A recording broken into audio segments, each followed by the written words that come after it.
Now, turn to section 4.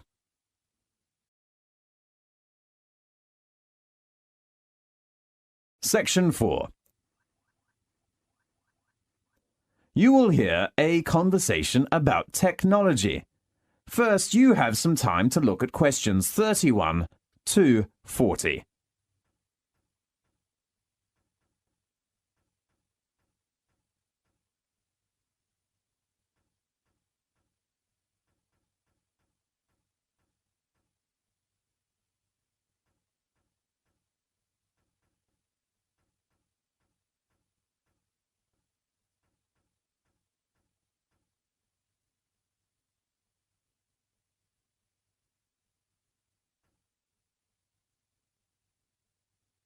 Now, listen carefully and answer questions 31 to 40.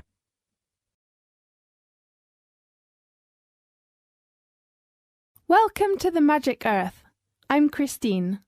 Today we have invited a geographer, Andrew Fleming, the leader from the British Antarctic Survey, to give us an introduction about using satellite to map Antarctic sea ice.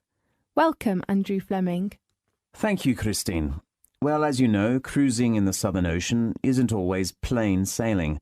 But as it is becoming important to find better ways of navigating safely and avoiding future collisions, because of the increasing visitorships, the Antarctic Polar View project is using satellites to map the sea ice to help ships find the best way in the vast white continent. There are very large lumps of heavy ice in the water which might look beautiful and white with penguins dancing on top of it, but I believe you do not want to hit it very fast with a ship.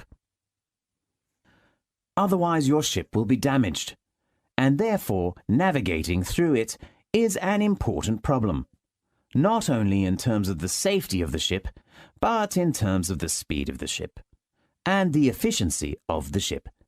So you could have another choice, for example. Take a quicker and cheaper route rather than spending an excessive amount of time going through an area of very thick ice.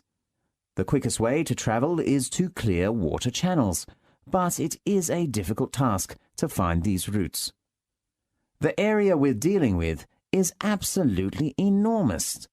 The only way of monitoring that area of ocean effectively is by using satellites. Therefore, we use a satellite named the NVSAT, which is a satellite that collects information and picks up differences in ocean surface roughness, and that helps us to see the difference between open water and the sea ice.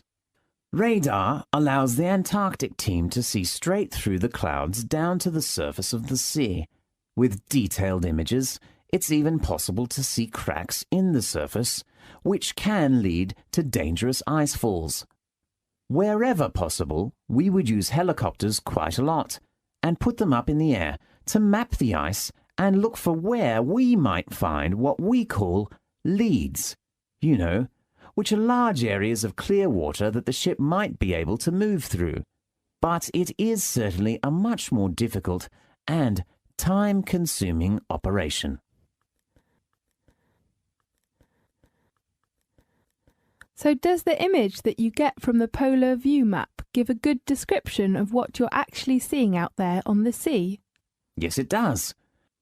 We cannot yet know clearly about the thickness of the sea ice. But one of the science researchers that we were doing last summer was looking at doing some of that work using satellites as well. So that's going to be quite an exciting development. The map was coloured in various shades of grey, but it didn't take long to spot the difference between the dark, smooth open water and light, textured areas of sea ice. The first step is to take the image merely, which has to be sent to the ship. How about others? Internet connection in the Antarctic and on ships is notoriously poor, and that has meant that we have to compress the image a lot, cut a lot, and delete some of the details in the image as a result. Have you solved the problem? Yes, the normal way that we are doing this is by compressing the images into a format known as JPEG 2000. JPEG 2000 allows us to, number one, compress the imagery a lot more, and secondly, it allows us to maintain the geographic position of the image. So it knows where the image is and allows us to position that on a map. And how long does this take? I tested this in January over a very narrow dial-up satellite connection, and it took a few minutes. Sure, for us it is an enormous achievement. I mean, we now know fairly well the kind of sea ice conditions we are likely to encounter, so it is a fantastic and useful system. We just need a laptop on the ships. That's great. Thanks to Andrew for his introduction and... This is the end of section 4. You now have half a minute to check your answers.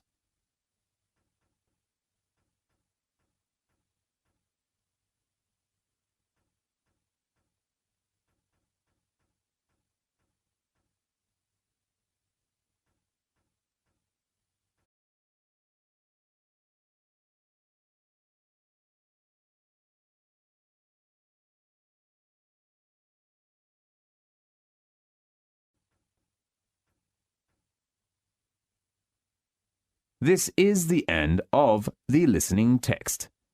You now have 10 minutes to transfer your answers to the listening answer sheet.